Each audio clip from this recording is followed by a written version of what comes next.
Hello friends, જય શ્રી કૃષ્ણ. જો આજે રવિવાર હતો અને પહેલાં તો બધાએ ના પાડી કે મમ્મી કશું આજે જમવાનું બનાવીશ નહીં. આપણે બધાએ હમણાં 10 વાગે ચા નાસ્તો કર્યો છે તો કશું બનાવવું નથી. તો હું પણ રિલેક્સ થઈ ગઈ અને મેં કંઈ બનાવવાની તૈયારી ના કરી. પણ અચાનક જ હવે એના પપ્પાને નોકરી જવાનું થયું તો એ લોકોએ મને ફોન કર્યો કે મમ્મી હવે તો જમવાનું બનાવવું પડશે.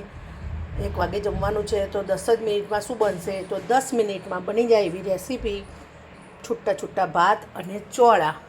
જો આ ચોળા મેં ફટાફટ બાફી દીધા છે અને ભાત બાફી દીધા છે. ફટાફટ ચોળા અને ભાત તૈયાર થઈ ગયા છે.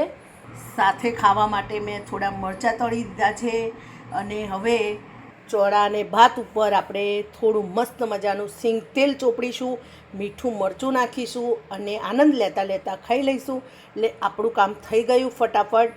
હળવાનું હળવો નાસ્તા જેવું જમવાનું પણ થઈ ગયું અને 10 મિનિટમાં બની પણ ગયું. એટલે કોઈ ભૂખ્યું પણ નથી રહેવાનું. બરાબર છે? તમને મારો આઈડિયા ગમ્યો કે ના ગમ્યો ચોક્કસથી કહેજો. જય શ્રી કૃષ્ણ.